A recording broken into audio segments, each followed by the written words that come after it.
So if you were here on the Costa del Sol this summer and you had that moment, maybe on the last evening, where you looked around you, you were taking it all in, taking in your surroundings, and you thought to yourself, what if it didn't have to end? What if we didn't have to actually go home? What if this was our life, and what if we actually lived here? If you've had those questions, this is the episode for you, because when you go home, that's when the questions actually start. Can I even afford it? What would my life look like? What visas do I even need? So, if those questions are the type of questions that are coming into your mind on the back of your Costa del Sol vacation this summer, then this is the episode for you. So today we're taking those questions one step at a time. We know the questions, we've been there ourselves. We've had all of those questions run through our minds, including the one that often says, why are we even thinking this? Is this possible for us? And are we mad? We're going to work through the questions one by one. So at the end of the episode, you'll be able to think about really realistically, is this actually an option for you? And potentially even leave starting your very own plan. Now, we really understand exactly what could be running through your head right now, because we've been there 10 years ago to this exact month. We had all of those exact thoughts running through our heads, which then inevitably led us to pack up our suitcases, sell up our house in Ireland, pack up the car and leave with 2 babies in tow. Asking ourselves many times along the way, are we mad? What are we doing? But we knew, we had a deep-rooted feeling that this was the right decision and option for us. And many people that we've spoken to over the course of this summer that have come on their own buying, viewing trips, holidays to the Costa del Sol, and taken the opportunity to meet us while they've been here, have had that exact deep-rooted knowing that this is the right option for them, for their families, or just for themselves on that next chapter and stage of their life. So what we're actually going to cover today is talking through all of those questions that are going through in your head right now, taking each question step by step, really diving in so that you can really think about this critically and analyze if this option is the right option for you before you take that next step. Now, if you've been enjoying the channel and our podcast so far, we would really love if you could like and subscribe, or even share this episode with somebody in your network that you think could benefit from it. Our community of listeners is amazing. You keep us going, you tell us what you need. And by you liking and subscribing, it helps other people with the same dream as you and we did 10 years ago find our channel so that they can start to research their own next steps here on the Costa del Sol. Okay, so let's jump to it. Warner, how are you feeling today? I'm very good. I'm just thinking back 10 years ago. Our plan was in process. It really was, wasn't it? Yeah, we were in Ireland packing up everything and just to get there for September for Oliver to start school. So 10 years, wow, when you think about it, it's been a long time. Yeah, it has, but it's been amazing. Yeah, it's been fabulous, absolutely fabulous. We took that step. Were we brave? I think we just wanted a better life for our family, and we knew that the life that we had in Ireland wasn't sustainable for the growth of our family and our children, and we just made that decision. So were we brave? Yes, we were brave, but we were also dedicated and determined to make it work. That's a great word.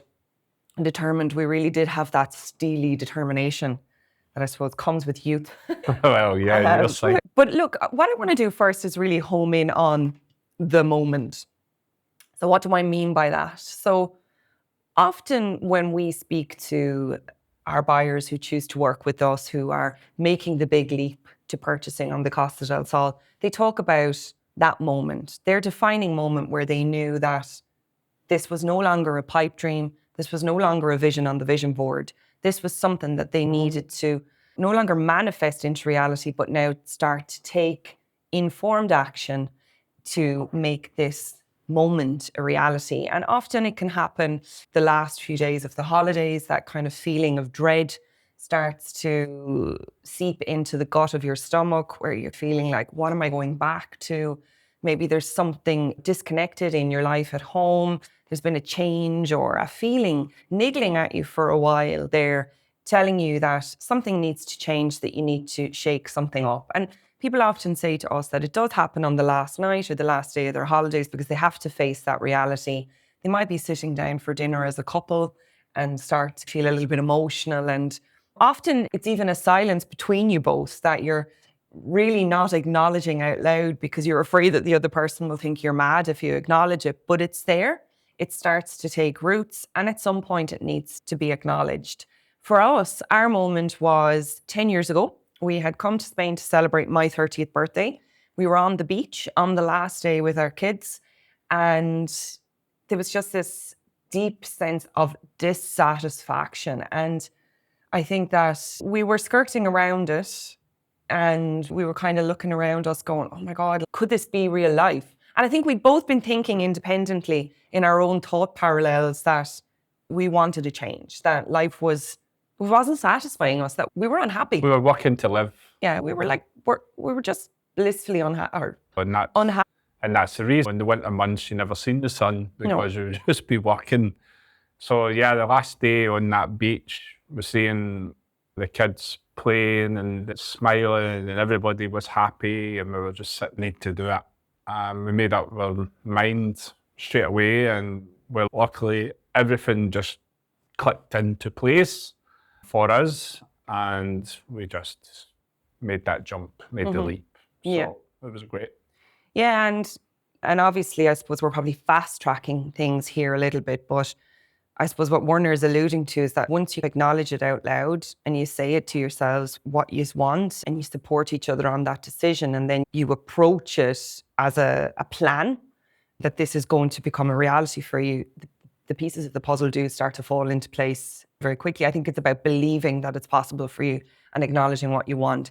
However, what I would say is we didn't tell other people because we knew that if we were telling other people, we open ourselves up for judgment, we open ourselves up for criticism, you open yourself up for green-eyed envy, I would say, from other people that potentially are a little bit envious that you've had the balls to follow your dream and live life a little bit different and they haven't reached that path yet. And there's nothing wrong with that. So I would say that once you acknowledge it to ourselves, we kept it under our own hats for a while until we really started to see the plan kind of move from early stages to late stages. And that's when we really did get the questions, but you've got a lovely house and you've got security and you've got jobs. Great jobs. Well, yeah, but I'm not happy. I'm not happy. We know that there's a better life out there and we have to go and try it. Yeah, absolutely. So do you remember that feeling well? I do. Yeah. Emotional. Emotional? Yeah, because it was a new journey for us and we were determined and exactly, we just hit the ground running. Nobody was going to stop, no steam train, no obstacle. We were just going to do what we were going to do and work as a team and look well. And it's actually, to think about it, 10 years, Spain was a different place. Wise, we didn't know what kind of work that we were going to be doing. We just had a dream. But right now, with COVID, people are working. In COVID there, people can work anywhere in the world now. So that wasn't an opportunity 10 years ago. No. So right now is amazing because jobs, you can work jobs all over the world. So why not do it in the Costa del Sol with a beautiful lifestyle? So what are you waiting for? Yeah, and I think that you're right. Like the way people are working now is different. We've COVID to thank for that, absolutely. But I also think that particularly maybe younger generation, people coming through in their 30s that are looking to get on the property ladder over here, they're actually now normally self-employed, creatives, very much live that nomad lifestyle, which is really interesting. So that opens up a whole new avenue for people. But I think back to you, Werner. I just want to get into your headspace a little bit around that time, that moment. Everyone says to us, and I'd be a very rich lady if I had money every time somebody said this, just, oh my God, you were so brave. And the first time I heard that, I had to stop and go, were we brave? I suppose we were. What do you think? Do you think we were brave or were we mad? I'm a dreamer anyway, so yeah. I love to dream. And my dream was to come and live in the sun. So And then we take what comes when we're there. No, you're like that. Yeah. You'd make the jump, you're the- dream, and worry about it later. But you're the planner, so when you were on board, I was like, yeah, let's do it. 325 sunshine days a year. But that's not for me. It almost sounds like you expect me then to jump in and fix it while you have the fun of dreaming up the dream. You are the fixer. I don't like that. You have to have somebody that will plan it, and you have to have a dreamer that can say, okay, that plan sounds good, let's do it. Yeah, I suppose. Because if you've two planners, you won't do it. No, you're right. I agree with you on that. But I do think there's a really valid assumption in this. And I see this from when we made our own move and the type of questions that we got and the people that we speak to today. There is an assumption out there that you need to have serious money behind you to do the move, or that you need to be retired or semi-retired. I don't agree with that. Because I think if you're going to wait, you're wasting your life away. Yeah, that was always when you were younger, that when I retire, I want to go and live in the sun. Why wait until you retire?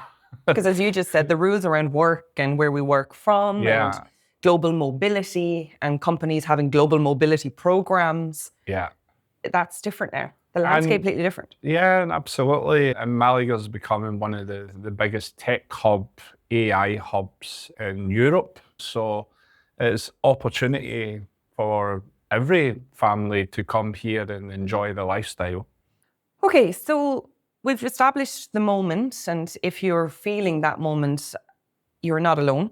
It is normal. And there's a difference between the holiday scares. Everybody gets that, oh, the holiday's over, back to work, back to normality. There's a difference between that and that deep-rooted knowing in your gut that you need to rip your life up and start all over again. So I think that if you are coming home from holidays and you think that you've had the moment, do take some time to settle back into life, let the mundane happen, let the busyness happen, let the routine happen. But if that noise is not going away, then potentially you need to plan another trip out, see how you feel, and start to think about why that noise is not going away. But then if you've established that the noise isn't going away, and your next question is usually, and this is what we hear again from the international buyers and relocators that we work with, where do I even start and which town is right for me? Yeah, no, that's a good question. And normally people that have been coming to the Costa del Sol, it's not the first time they've been coming here, trying different areas. So they will have a feel for the area and what they like. If you've only been once to the Costa del Sol, then I suggest that you use a really good agent or a relocation expert. Look at your criteria and decide if you've got children and you're moving there, what schools are the best. If you need to be flying out of Malaga, the transport links, everything else, they'll really home in and make sure that they choose the right area for you. Look, a lot of people will tell you, oh yeah, I've made the move myself. I have a brilliant network. I'll tell you what restaurants to go to. I'll tell you what golf clubs to go to. Do you really need an expert to tell you that? No.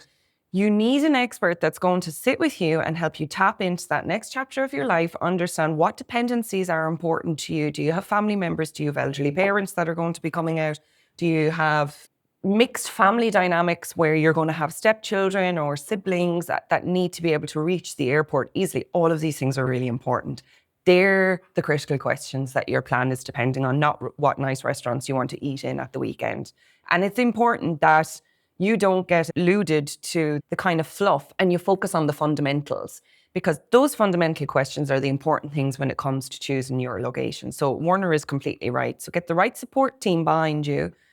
Start to tap into what you need to think about when deciding your location. Have those type of criterias ready. And when you engage with your agent or the team that's going to support you, actually listen out for, are they asking you those questions? Because if they're more concerned about finding you a property that's aesthetically pleasing for you, I think you're on the wrong path. And I would be saying, red flag, turn around and let's reroute. Think about what your sat-nav would tell you if you were going on the wrong journey, because it's an expensive mistake to get wrong, guys. Okay, I would say that the location question is probably the question that we get asked the most.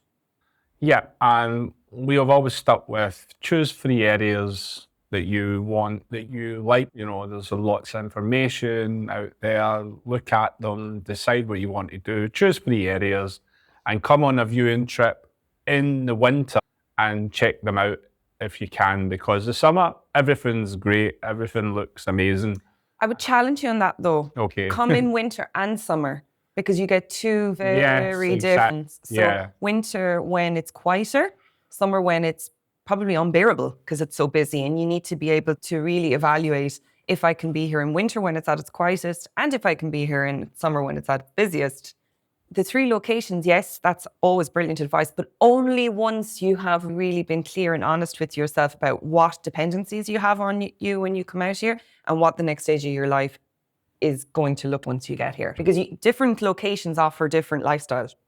Yeah. Benalmadena, for example, if you've got kids, if you need to be close to the airport, if you've got teenagers that want a semblance of independence to be able to access the train and bus independently, it's Benalmadena all the way.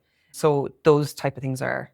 Or on the train line. On the train line, yeah. And I would say to you, look, if you're sitting at home there and you're going, oh, for God's sake, I just don't know what location I could even think about. We've created our location quiz exactly to take the pressure out of this question for you. So I would say go onto the website, www.wlcostaproperties.net, take the location quiz. It takes less than 60 seconds. It's personalized questions that then send you your personalized location profile based on your question selection. So it's a great place to start. So www.wlcostaproperties.net, take the location quiz. It's fun, it's easy, it's quick, and your personalized location profile will be sent directly to your email. Amazing. We've done all the work for you. We had that 10 years ago. I know. We never even had a relocation expert 10 years ago. But you know what?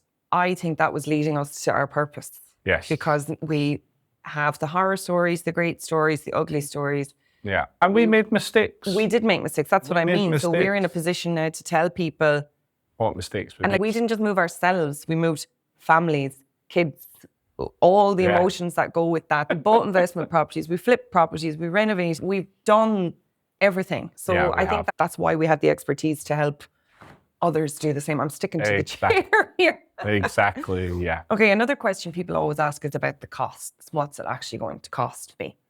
Okay, obviously, over the last 10 years, Spain, when we came here, it was always known as the cheap destination. As it's grown and, and it gets more popular, you still can get a coffee for €2, but you can get a coffee for €5. Yeah. It just depends on where you go.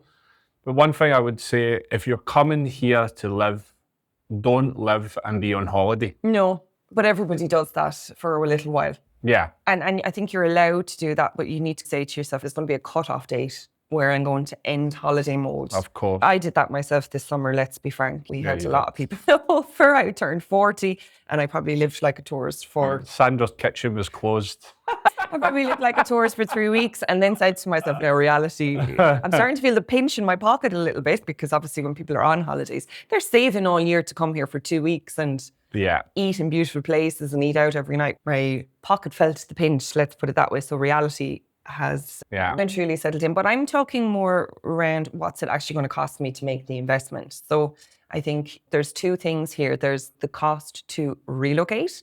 If you're relocating over, you need to take into consideration transport costs. Are you going to have a job initially? Costs for unexpected things. We have covered this in an earlier podcast episode, and we can link that in the show notes. But if you're talking specifically about costs when it comes to buying, the first thing that you need to understand is if you need a mortgage or are you a cash buyer, okay? And understanding if I need a mortgage, that once I fit the criteria, the banks may lend me between 60 to 70% of the loan to value as a foreign buyer, which is obviously great news, but you need to understand first and foremost whether you qualify for that. And obviously if you're a cash buyer, it's about understanding that your budget is not just the money that you see, that's the list price of the property. So what I mean by that is if you're buying a property for 350,000, you need 350,000 plus 10 to 12%. We would always say 12% and you'll walk away with some change in your pocket. Yeah, no, exactly. And obviously if you're coming from the UK, then you need to look at the visa applications for you and your family because of Brexit. So that's really important that you touch base with a lawyer first to make sure if you're able to live in Spain.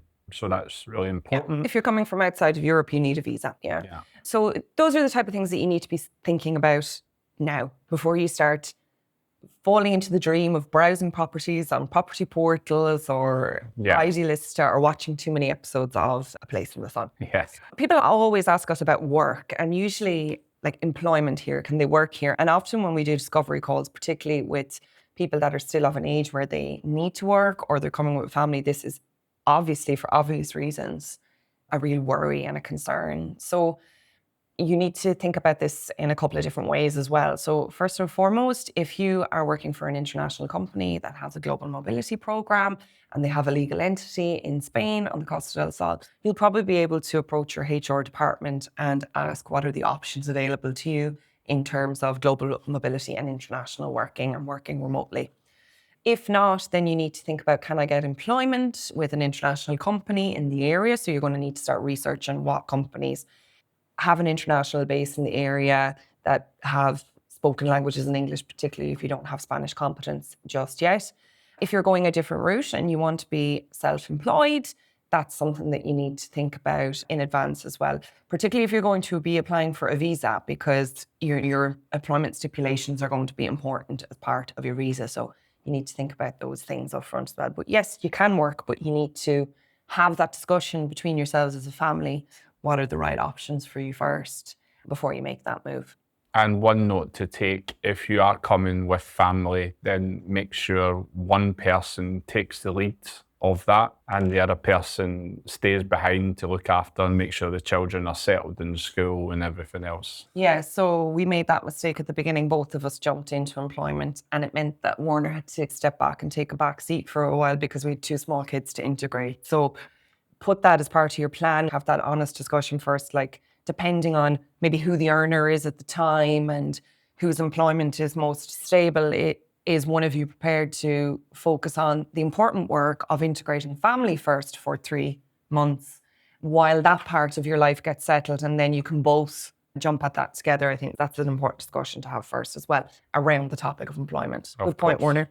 We've covered visas and paperwork already, but if you are outside Europe, you need to start thinking about visas and paperwork. Not only if you're going to be buying for a holiday home, you need to understand the rules around being here, but if you are going to move here a little bit more permanent, or at least want to spend half the year here, you do need to understand the rules.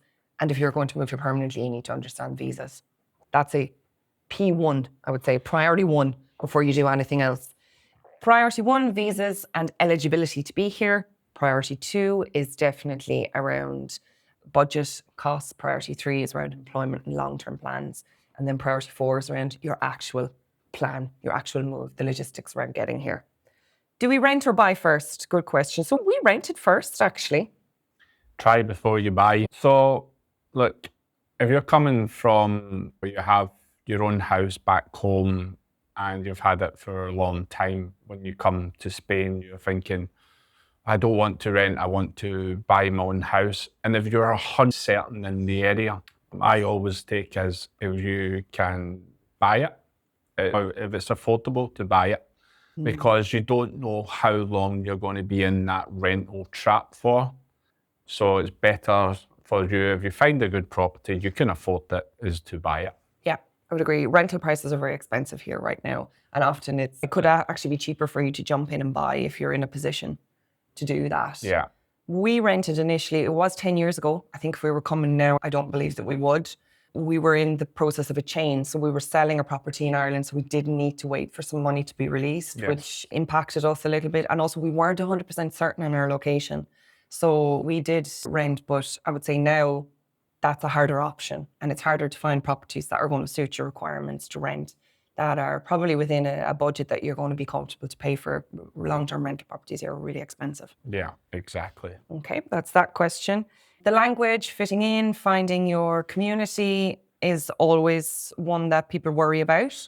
Look, it's amazing. The government have schemes for people to learn the languages. You have clubs, hobbies. It's a massive cosmopolitan area. So if you want to put yourself out there, you will meet friends. And that's the point, isn't it? Yeah, you have to put yourself out there. Don't come over and say, oh, I'm going to stay in my own micro culture clique. And it's natural that you will gravitate towards people that are in similar situations as you. Yeah, no, you do it. Be ready to be uncomfortable. And learning the Spanish is great because you bump into like-minded people, and that's the start. And from there, they'll have children if you're with a family, and then you just start building on that. There is clubs that you can join, like paddle clubs, golf clubs, where you'll meet like-minded families. So yeah, the world's your oyster. Yeah, just put yourself out there. Put yourself out there. It's new at the start. It's uncomfortable, but it pays off. Pays dividends in the end. Exactly. Okay, so we've covered all of the key areas. We hope that's been helpful for you. We hope that's given you a little bit of food for thought in terms of what to do if you're having that internal noise, internal narrative, internal dialogue, thinking about, could this be a lifestyle change for me? If you can take one thing from this conversation, go and do our location quiz, www.wlcostaproperties.net. Yes. See what potential locations could be right for you. If you're a little bit further progressed than that and you're like, okay, where do I go from here? I know my location. I'm probably halfway through my plan, but I probably need a soundboard to sanity check it. Reach out to us. We open up a number of calls each month to speak to people who are interested in buying on the Costa del Sol, and we would be happy to speak to you. So you can book in also via our website, the book a call section, www.wlcostaproperties.net. We hope you've enjoyed today. Remember to like and subscribe, and we'll see you on the next episode. Bye for now.